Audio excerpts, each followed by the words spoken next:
Hello അസ്സാമു അലൈക്കും, welcome to ഷാസി treats. നല്ല പഴുത്ത പഴം ഉണ്ടെങ്കിൽ ഉണ്ടാക്കാൻ പറ്റിയ നല്ല അടിപൊളി സ്നാക്കാണ്.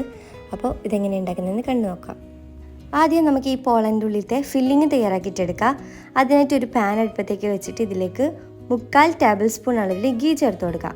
ഇതിലേക്ക് കുറച്ച് നട്ട്സ് ചേർത്ത് കൊടുക്കാം. ഞാൻ ഇപ്പോൾ ഉണക്കമുന്തിരി 2 കളറായിട്ടുള്ളത് അങ്ങനെ ചേർത്ത് കൊടുക്കുന്നുണ്ട്. എന്നിട്ട് ഒന്ന് വറുത്തെടുക്കാം. ഇനി ഇതിലേക്കൊരു 3/4 കപ്പ് അളവിൽ തേങ്ങ ചേർത്ത് കൊടുക്കുക. ഇനി തേങ്ങയും നല്ല ഗീയിലേക്ക് നന്നായിട്ട് തന്നെ വറുത്തെടുക്കുക. ഇതിലേക്ക് 2 ടേബിൾ സ്പൂൺ അളവിൽ പഞ്ചസാര ചേർത്ത് കൊടുക്കുക. എന്നിട്ട് പഞ്ചസാര ഒന്ന് മെൽറ്റാകുന്ന വരെ ഒന്ന് വറുത്തെടുക്കുക. ഇതിലേക്ക് കുറച്ച് ഏലക്കാപ്പൊടി ചേർത്തിട്ട് നന്നായിട്ട് മിക്സ് ആക്കിയിട്ടെടുക്കുക. തേങ്ങ ലൈറ്റായിട്ടൊന്ന് ഗോൾഡ് കളറാകുന്ന വരെ ഒന്ന് മിക്സ് ആക്കിയിട്ടെടുക്കുക. ഇനി നമുക്ക് ഫ്ലെയിം ഓഫ് ചെയ്യാം. ബാറ്റർ നമുക്ക് തയ്യാറാക്കിയിട്ടെടുക്കുക. അതിനായിട്ട് 2 നേന്ത്രപ്പഴമാണ് എടുത്തിരിക്കുന്നത്. അത്യാവശ്യം പഴുത്ത നേന്ത്രപ്പഴമാണ്. അതൊന്ന് കട്ട് ചെയ്തിട്ട് മിക്സിയുടെ ജാറിലേക്ക് ചേർത്ത് കൊടുക്കുക. അതോടൊപ്പം തന്നെ 2 പഴത്തിന് 2 മുട്ട എന്നുള്ള അളവാണ്.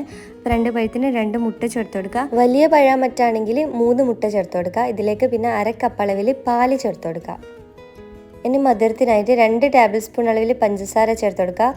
ഇനി ഇത് മിക്സിയിൽ നന്നായിട്ട് അടിച്ചെടുക്കുക. അതിനൊരു പാൻ, പോളക്കുംസി ഉണ്ടാക്കുന്ന പാൻ വെച്ചിട്ട് ഒന്ന് ലോ ഫ്ലെയിമിൽ വെച്ചിട്ട് ചൂടാക്കുക. ഇതിലേക്ക് ഒരു 1/4 ടേബിൾ സ്പൂൺ അളവിൽ നെയ്യ് ചേർത്തിട്ട് എല്ലാ ഭാഗത്തേക്കും ആകുന്നവരെ ചുറ്റിച്ചെടുക്കുക. ഇനി ഇതിലേക്ക് നമ്മൾ അടിച്ചു വെച്ച ബാറ്ററിന് പകുതി ബാറ്റർ ഇതിലേക്ക് ഒഴിച്ചു കൊടുക്കുക.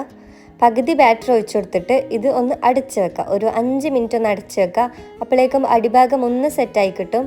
അതിനുശേഷം ഇതിൻ്റെ ഉള്ളിലേക്ക് നമുക്ക് ഫില്ലിങ് തയ്യാറാക്കി കൊടുക്കുക. ഇതിൻ്റെ നടുക്കായിട്ട് ഫില്ലിങ് ഇട്ട് കൊടുക്കുക.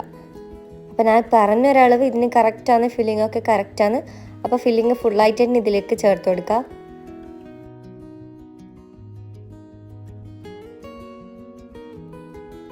ഫില്ലിങ് ചേർത്തിട്ട് ഒന്ന് ലെവലാക്കിയ ശേഷം ബാക്കിയുള്ള ബാറ്ററും കൂടി അതിൽ കവറാകുന്ന രീതിക്ക് ഒഴിച്ചു കൊടുക്കുക. ഇതൊരു 20 മിനിറ്റ് ലോ ഫ്ലെയിമിൽ വെച്ചിട്ട് അടച്ചു വെച്ചിട്ട് കുക്ക് ചെയ്യുക.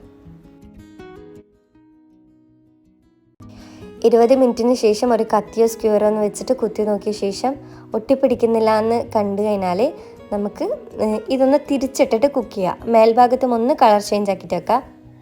ഇത് പൊട്ടിപ്പോവാതെ ശ്രദ്ധിക്കണം. നല്ല സോഫ്റ്റ് ആയിട്ടുള്ള പോളയാണ്. അപ്പം ഒരു സൈഡും കൂടി മേൽഭാഗത്തും കൂടി ഒന്ന് കളർ ചേഞ്ച് ആക്കിയിട്ട് എടുത്ത ശേഷം നമുക്ക് കട്ട് ചെയ്തിട്ട് കഴിക്കാം. അടിപൊളി ടേസ്റ്റുള്ള ഉന്നക്കായ് പോളൻ്റെ റെസിപ്പിയാണ്. അപ്പോൾ നിങ്ങൾക്ക് ഈ ഒരു പോളൻ്റെ റെസിപ്പി ഇഷ്ടമാണെങ്കിൽ ഈ വീഡിയോ ലൈക്ക് ചെയ്യാൻ മറക്കല്ലേ. അപ്പോൾ ഇൻഷാ അല്ലാഹ് ഇനിയും പുതിയ റെസിപ്പിയായിട്ട് വീണ്ടും വരാം. അസ്സലാമു അലൈക്കും.